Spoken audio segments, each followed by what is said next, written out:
In the Central Highlands of Victoria sits the historic town of Daylesford. Daylesford is actually an interesting town in terms of railways, as rather than having one rail line serving it, it's actually the terminus for 2 rail lines, so you guys are gonna get a special 2-in-1. In this video, we'll be covering both rail lines' histories, enclosures, geography and infrastructure, accidents, rolling stock, some stations along the line, where it is today, and will services be resumed.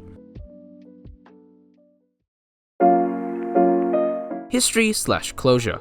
The Daylesford line came around in the early 1870s with a proposed rail line to serve the gold mining town, with the first part of the line opening from Carlsruhe to Trentham on the 16th of February 1888, although the goods services technically started on the 15th of April 1888, with an intermediate stop at Talden, crossing hilly grasslands up a constant gradient. The second section of the line opened a month later on the 17th of March 1888, from Trentham through the dense forest to Daylesford, being much more expensive than the last section, £4,000 per mile, due to the much more temperamental terrain.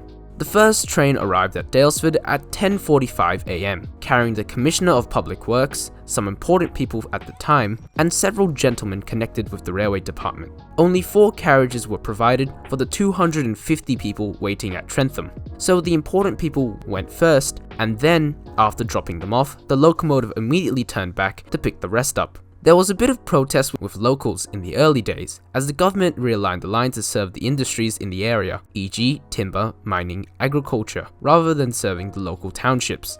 I mean, just look at the distance of Talden to Talden station. The first proposal ran from Woodend, running down to near Ashburn, down to Blackwood, and up to Trentham, and then through the modern alignment to Daylesford. The section 2 Trentham was changed to junction at Carlsruhe, which is definitely silly, and ran mostly along empty fields with little to no population at all. However, the government had the final say, and the line via Talden was built.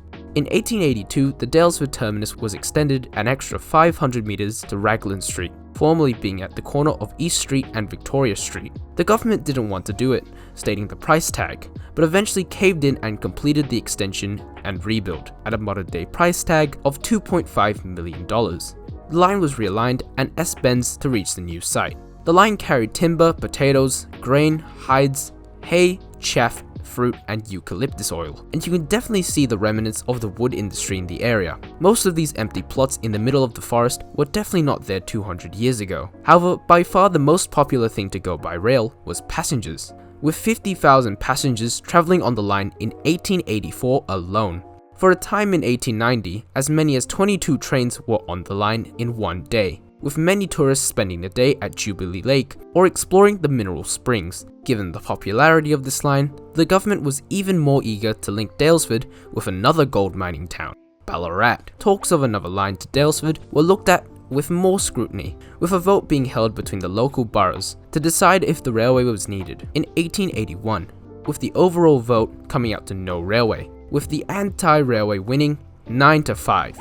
However, railway construction started 5 years later in 1886, with the first section of the line from North Creswick to Rocklead on the 19th of January 1889, which was later renamed to Rocklin, with the line through the ranges to Daylesford opening on the 1st of June 1887 at a cost of £6,892 per mile, or $6.1 million per mile today.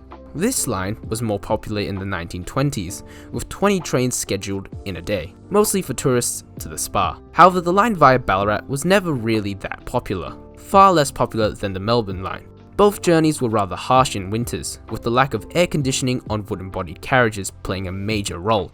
Entering the 1940s, World War II had kicked off, and tourism had pretty much died. Most Australians were more concerned with a country deciding to expand into the Pacific and also bomb Darwin. Post-war rebuilding, otherwise known as Operation Phoenix, was started to rebuild railways in Victoria. The Daylesford via Trentham line was repaired, however the Rocklin line was given lighter repairs, as the VR was thinking. What were they thinking about? Mass closures. On the 28th of July 1953, the first section of the Daylesford line was closed, as well as being one of the first closures in the state, from Daylesford to Newlyn, with the final fortnightly mixed train running for the final time. Interestingly, the Creswick to Daylesford line never got a rail motor service.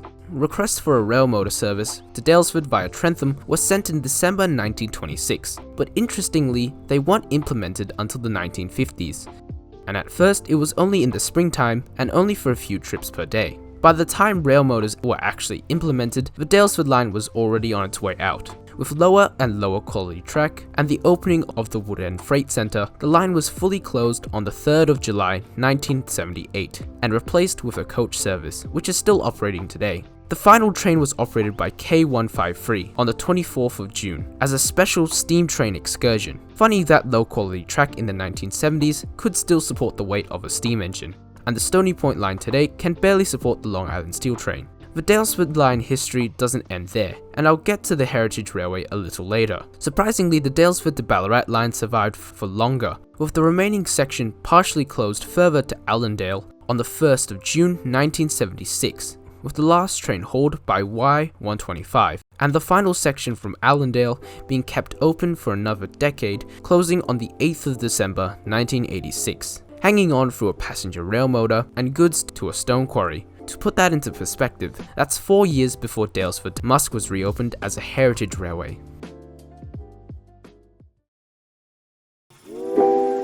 Geography and infrastructure via Trentham. Our journey today starts at this empty field. Wait, what's that?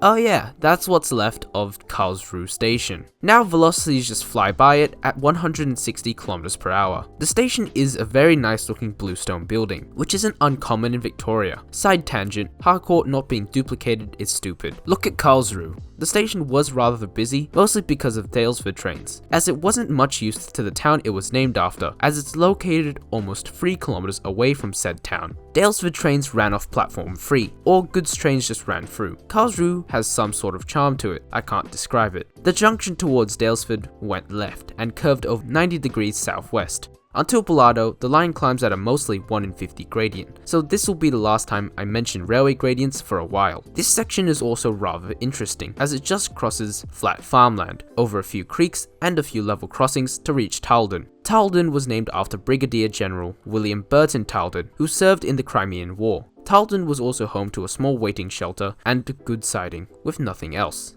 The same can't be said for the next station, Fern Hill. Fern Hill is also nowhere near the town centre, and the buildings around the station would have been built after the railway arrived. The station was located at James Lane and had much more expansive railway facilities, with a very small and adorable station building, with a very interesting goods shed and platform, most of which was removed by 1964. After Fern Creek, the line curves towards a more southerly direction and crosses Kyneton to Trentham Road, then over the Trent Creek to arrive into Trentham. I'll talk more about Trentham in more detail later. The line curves again southwest and plunges into the first bit of forested terrain, entering the Wombat Forest. Crossing several creeks and several trestles, the most impressive of these trestles isn't on a creek, it's on the Culloden River. The forest opens back up and the line enters Lionville, which was named after James Lyon, who opened a school in the area for the children of the lumberjacks. And Lionville has now been a town ever since. The station is similar to the one at Trentham, although a bit smaller. It also had an interesting track layout. After the line closed, the station building was leased out, and in fact it still survives today,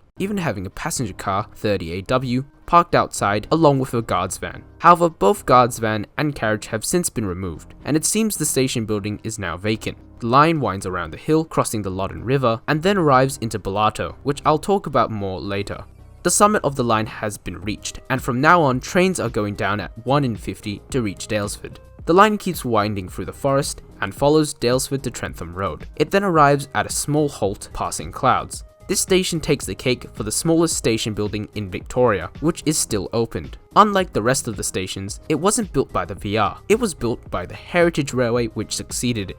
It was constructed in 2018 to serve the Passing Clouds winery, and most heritage trains do stop at it. Only 400 meters away is Musk Station, a typical station back in the 1960s for a small country hamlet. However, it's one of the last Mallee shed buildings to survive in Victoria. Musk was named after the musk trees which grew in the creek below, and that's why the station was first named Musk Creek, and it had a rather interesting station layout. After a quick dip back into the Wombat State Forest, the line travels along some open farmland and hay bales. The junction to the Ballarat line is located in one of these fields, creating a Y. The line crosses East Street on a bridge built back in 1899 and into Daylesford, which I'll go into more detail on later. In total, that was 36 kilometers of the Daylesford line. However, that's only the first half, so without more delay,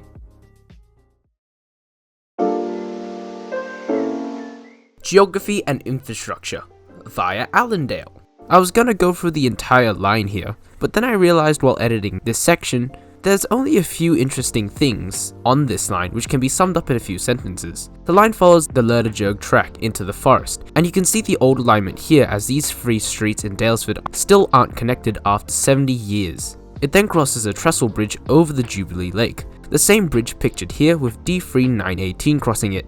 Going into the forest, the rail line S-bends, going over many impressive trestles and through many cuttings. None of the stations here are very interesting, except Sailor's Fall, which was renamed after the waterfall. After the forest, the line opens up into farmland. On Boxing Day 1914, at Rocklin, a Daylesford train had just arrived into the station. 3 young men with pew-pews were shooting at the local church bell, and then they decided to turn their sights to the railway, and started firing at the guard's van, very nearly offing the guard. A few stops down the line is Kingston, is where the infamous photo of the burning Tates were taken. Even after the line to Newlyn was closed in June 1978, many of the retiring Tates were still dragged all the way from Melbourne. And that's pretty much it. Not much other interesting stuff in terms of geography or infrastructure. I guess if you like trestles, this line has a few of them.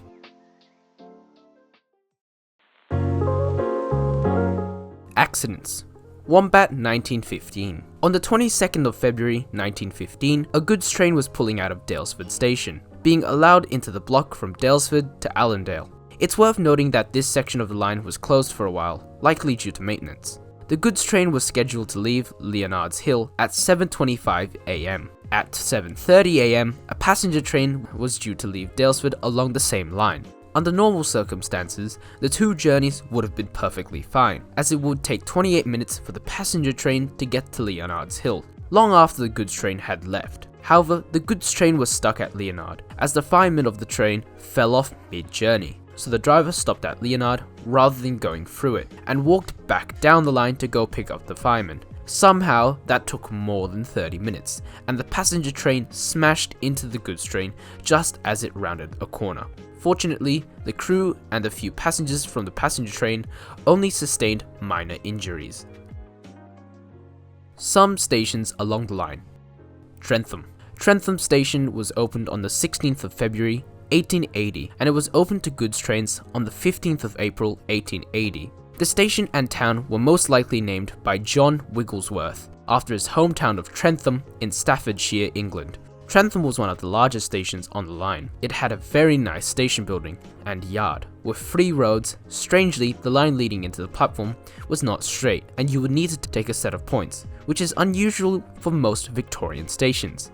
There's an extension of Road 3 into a dead-end siding, and another dead-end siding running to the front of the goods shed. Another strange thing about this station is that there's a dock platform, but the dock platform faces the down direction, when other dock platforms usually face the direction of the main line.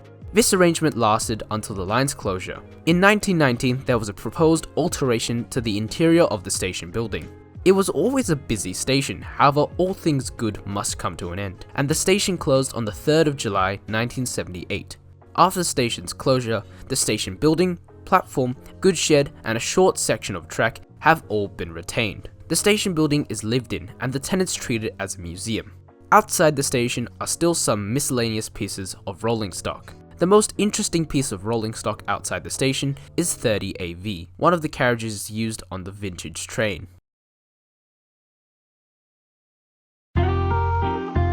Bellato. Bellato station was opened on the 17th of March 1880, and it was opened to goods trains on the 15th of April 1880. Bellato was named after the local Aboriginal word for abundance, and the forest certainly had an abundance of wood. Bellato was the second highest station in the state, standing at a height of 747 meters above sea level. For reference, Shelley, the highest in the state, is 780 meters above sea level. However, Bellato is the highest still operating station. In 1927, Bellato looked like this, with a similar situation to Trentham, except for the fact that Bellato has this extra track, and an extra dead-end siding, and no dock platform. However, over the next 40 years, Bellato slowly lost everything. No more roads 2 and 3, and no more dead-end siding. The goods shed still survived though.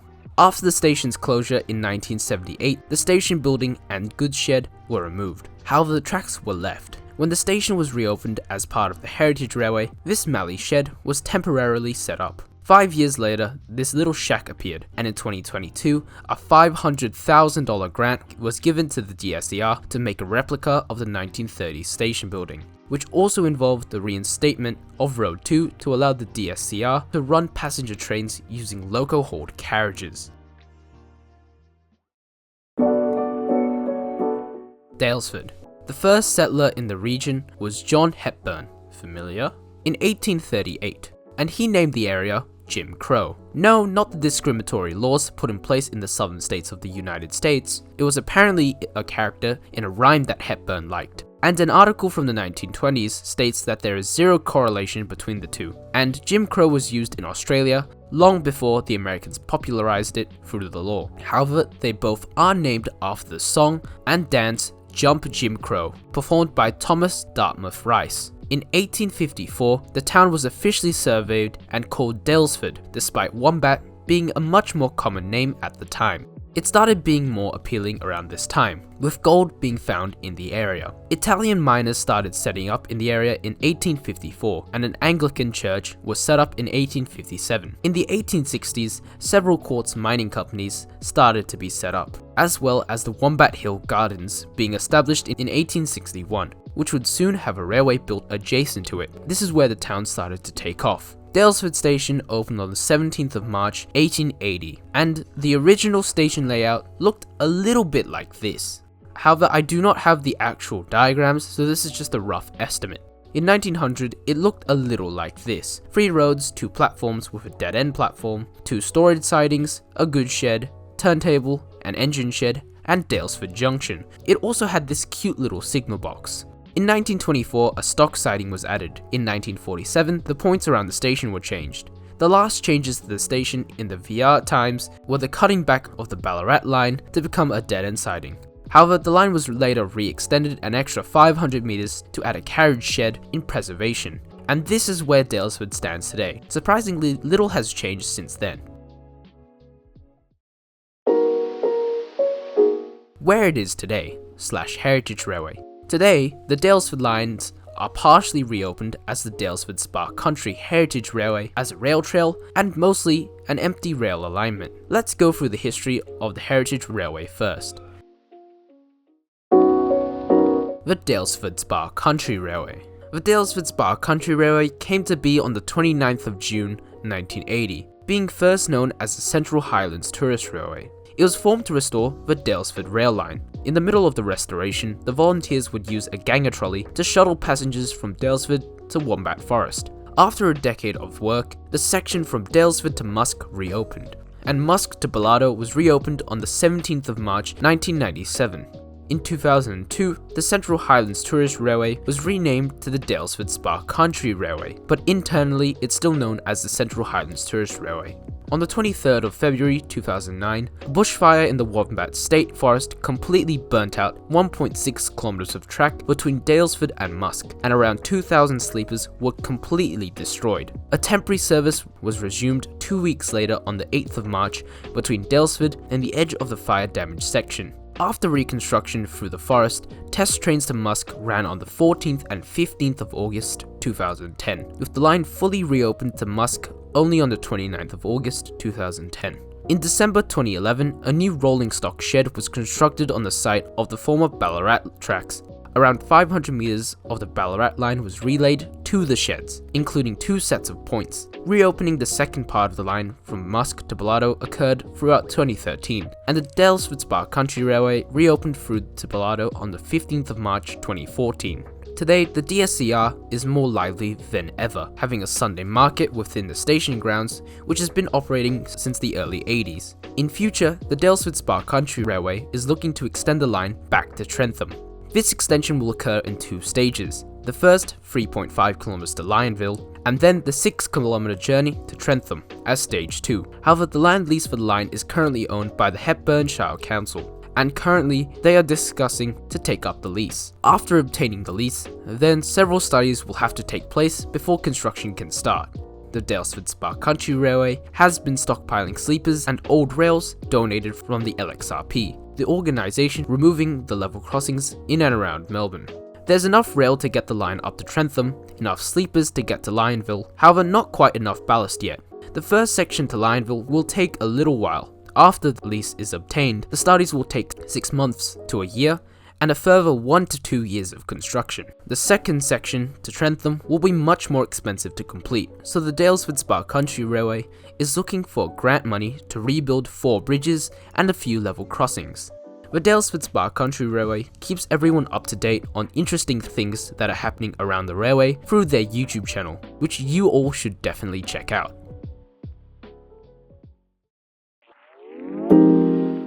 The rest of the line. So where does the rest of the line stand? Starting with the Daylesford to Creswick line, the entire line does not exist. All the stations are gone, and aside from the alignment cutting through the territory, none of the line survives. With a few exceptions, Creswick to Bloomfield has been laid over with gravel, and is now a gravel track leading to Clunes Road. Tracks are still in the level crossing at Grays Road at Kingston.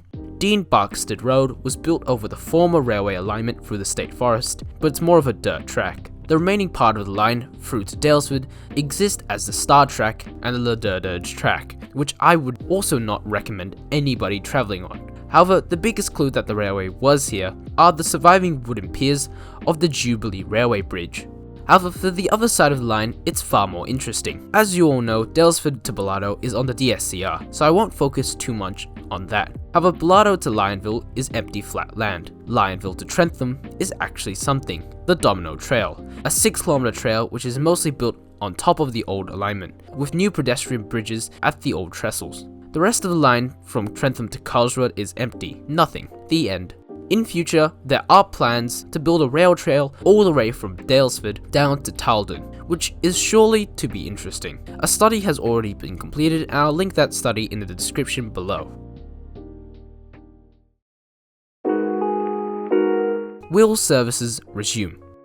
Yes. Services have already returned from Daylesford to Ballardo, and soon to return to Trentham. However, a serious heavy rail service is not likely to ever reach Trentham or even Daylesford. Unless Melbourne keeps expanding its urban sprawl, the road coach provided after the line's closure is still well patronised, and a road coach also runs from Ballarat to Daylesford as well. However, Bloomfield and Allendale are now on a service from Ballarat to Bendigo. All the services around this area are very strange.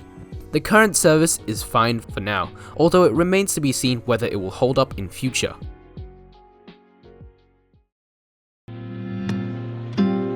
Thank you all for watching. I hope you liked the video. If you want more information on the Daylesford lines, I highly recommend reading the book Timber, Spuds and Spa by Murrell Osborne, which I had to refrain myself from buying because I knew this video would get way too long if I did. If you want to support me more, then you can join my Patreon. And if you want a place to hang out, you can check out my Discord. Thank you all for watching, and I'll see you all later.